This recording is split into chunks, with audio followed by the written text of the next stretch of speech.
আসসালামু আলাইকুম রহমতুল্লাহ। আজকে আমরা আমাদের মরিচের জমিতে ওষুধ দিব। তো মরিচ ক্ষেত্রে মরিচের পাতায় আর কি ধুবড়াইছে, এই কারণে আমরা ওষুধ নিয়ে আইছি, আজকে ওষুধ দিব। তাই ওষুধ বানাই নিতেছি। আর যারা অল্প পরিসরে খাওয়ার জন্য মরিচ লাগান তাদের কিছু উপায় বলবো, যেগুলো করলে আপনাদের মরিচ গাছে মানে মরিচ ভালো আসবে। তো ভিডিওর সাথে থাকুন, দেখাচ্ছি আমি যে কি কি করা লাগবে।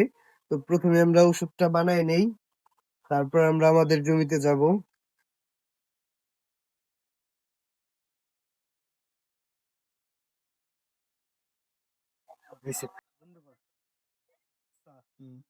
আমরা ওষুধ দিয়ে নিছি, এখন পানি দিয়ে তারপর আমরা আমাদের জমিতে যাব।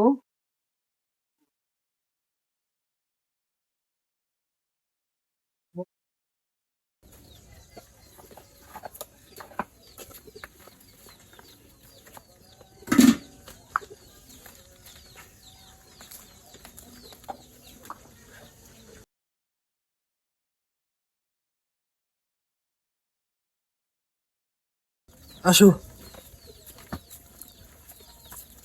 তো আলহামদুলিল্লাহ, আমাদের জমিতে ওষুধ দিতে গিয়ে আমরা একটা জিনিস দেখে খুব ভালো লাগলো যে আমরা বেশ কিছুদিন আগে দেখে গেছিলাম যে আমাদের মরিচ গাছে ফুল আসছে। তো ঝড়ের কারণে ফুল পড়ে যাচ্ছিল, আমাদের মরিচ আসতেছিল না। তো ভাবছিলাম যে ওষুধ দিতে হবে মনে হয়, এই জন্য।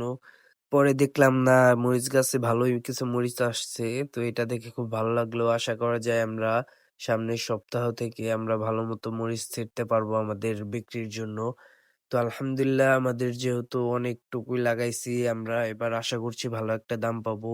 এখন বাজারে প্রায় ১০০, ১২০ টাকা, ৮০ টাকা এরকম দাম যাচ্ছে। তো এইভাবে চললে ইনশাল্লাহ আমরা খুব একটা লাভবান হব, এই আশা নিয়ে আমরা করতেছি। তো এই হচ্ছে আমাদের আজকেই শেষ ওষুধ দেওয়া। আর হয়তোবা লাগবে না, এরপরে থেকেই আমরা কন্টিনিউ মরিচ ছিঁড়তে পারবো। তো আমরা আমাদের জমিতে চলে এসেছি এবং ওষুধ দিতেছি। তো একটা বিষয় কি, আমরা তো অনেক ওই অনেকটুকু লাগাইছি, এই কারণে আমরা ওষুধ দিতে পারতেছি। আর যারা অল্প পরিসরে লাগাইছেন বাড়িতে খাওয়ার জন্য, তারা তো ওষুধ দিতে পারবেন না। তো একটা নিয়ম দেখাই, যেটা আমরা পরীক্ষা করে দেখছি কাজ করে, এই জন্য আপনাদের দেখাচ্ছি। এই যে এই গাছটা দেখেন, এই গাছটায় প্রচুর পরিমাণে মানে হয়েছে, পাতাগুলো যে কুচকাই গেছে। ঠিক আছে, এইটা যেহেতু আপনার ওষুধ দিতে পারবেন না, সেই ক্ষেত্রে এইগুলোর এই যে মাথাগুলো এইভাবে ছিঁড়ে দিবেন। মাথাগুলো এইভাবে ছেড়ে দিলে এখান থেকে আবার নতুন ডাল গজাবে। আর ওই যে সমস্যাটা ছিল, ওই সমস্যা থেকে আপনারা মুক্তি পেয়ে যাবেন। আর এরপর এই গাছে ভালো করে অনেক বেশি করে মরিচ আসবে।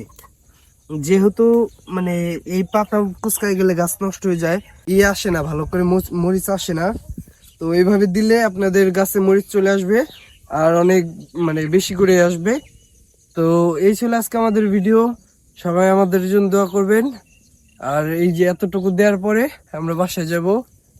তো সবাই আমাদের জন্য দোয়া করবেন। আসসালামু আলাইকুম রহমতুল্লাহ।